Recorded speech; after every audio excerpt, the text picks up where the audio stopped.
প্রত্যেকেই জানেন যে আমাদের পশ্চিমবঙ্গে খুব তাড়াতাড়ি অন্নপূর্ণা যোজনা যে ৩,০০০ টাকা সরকার দেওয়ার কথা বলেছিলেন সেই কাজ শুরু হয়ে যাবে। তো এইটা হচ্ছে সেই পোর্টালটা। এখনও পোর্টালটা সবার জন্য ওপেন হয়নি, অর্থাৎ কোনো সাইবার ক্যাফে থেকে এখনও অনলাইন ফর্ম ফিল আপ করা যাবে না, কিন্তু আপনি অফলাইন ফর্ম ফিল আপ করতে পারেন। এই দেখতে পাচ্ছেন এখানে অপশান রয়েছে ডাউনলোড অন্নপূর্ণা যোজনা ফর্ম ইংলিশ, বাংলা এবং হিন্দি, 3 রকম ফর্মই কিন্তু পাওয়া যাবে। যেহেতু আমরা পশ্চিমবঙ্গের লোক, তো আমরা সাধারণত বাংলা বা ইংলিশেই করব। কিন্তু এই যে পোর্টাল বা ওয়েবসাইট, এখানে কি দেখাচ্ছে দেখুন, এখানে বলছে যে log in for office user only, অর্থাৎ যারা অফিসের জন্য মানে অফিসে রয়েছে, যারা এই ওয়েস্ট বেঙ্গলের বিভিন্ন বিডিও অফিসে রয়েছে, যারা অফিসিয়ালি কাজটা করবে, এটা তাদের লগ ইনের জন্য। তো এখনও অন্নপূর্ণা যোজনার অনলাইন ফর্ম ফিল আপ কিন্তু শুরু হয়নি, তবে খুব তাড়াতাড়ি আশা করছি শুরু হয়ে যাবে। আপনারা আপনাদের ডকুমেন্টসগুলো রেডি রাখবেন। আর এটা কিন্তু পুরো 12টা পেজের একটা ফর্ম। তো 12টা পেজের ফর্ম আমি এক্ষুনি দেখিয়ে দিচ্ছি যে কী কী রয়েছে সেই পেজে, আপনাদের তাহলে সুবিধা হবে। 1 মিনিট। এই যে আমরা ফর্মটা ডাউনলোড করে নিলাম।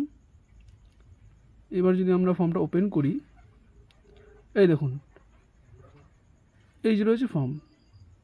আমি এটা ইংলিশে ডাউনলোড করে ফেললাম, আমি আপনাদের সুবিধার জন্য বাংলা একবার ডাউনলোড করে দিই, দাঁড়ান।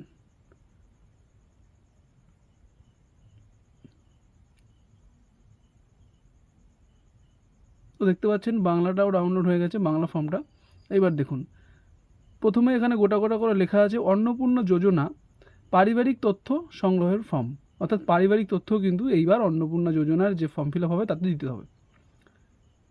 তো প্রথমেই কি বলছে যে পরিবারের প্রধানের নাম, অর্থাৎ হেড অফ দি ফ্যামিলি, পুরো নাম লিখতে হবে, আধার কার্ডে যে নাম আছে সেই নাম অনুযায়ী, জন্ম তারিখ, তার জন্মের সাল, দিন, মাস, বছর এগুলো লিখতে হবে।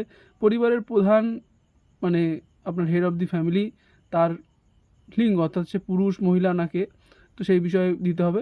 এরপরে পরিবারের প্রধানের আধার কার্ড নাম্বার, পরিবারের সদস্য সংখ্যা, ঠিকানা, এইভাবে ধীরে ধীরে কিন্তু এই ফর্মটা ফিল আপ করতে হবে। কঠিন কোনো ব্যাপার নেই, সহজই আছে, শুধু একটু লেন্দি প্রসেস, আর কিছুই নয়।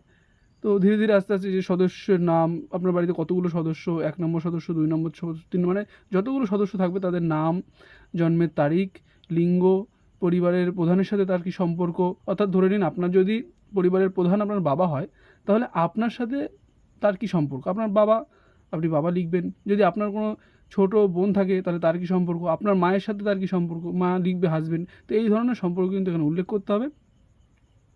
এরপর থাকবে যে আপনার বাড়ির যে প্রধান, হেড অফ দি ফ্যামিলি, তার bank account, account number, code ব্যাঙ্কে বই, আইএফএসসি কোড, এগুলো। তারপরে যে কয়জন সদস্য তাদেরও নাম লিখতে হবে, ব্যাংকের অ্যাকাউন্ট দিতে হবে এবং আইএফএসসি কোড দিতে হবে। এইভাবে আস্তে আস্তে ফর্মটা পুরোপুরি ফিল আপ করবেন। কঠিন কোনো বিষয় নেই, শুধু একটু লেন্দি প্রসেস। মোট এখানে 12টা নয় 13টা পেজ আছে, এটা শেষ পেজ। তো এখানে আপনার সই করতে হবে, নির্দেশনা। এটা আবার শুধুমাত্র সরকারি যে অফিসার থাকবে তাদের ব্যবহারের জন্য, আপনার নয়। তো এই মিলিয়ে টোটাল 12-13টা পেজ আপনাদের কিন্তু পুরোপুরি ফর্ম ফিল আপ করতে হবে।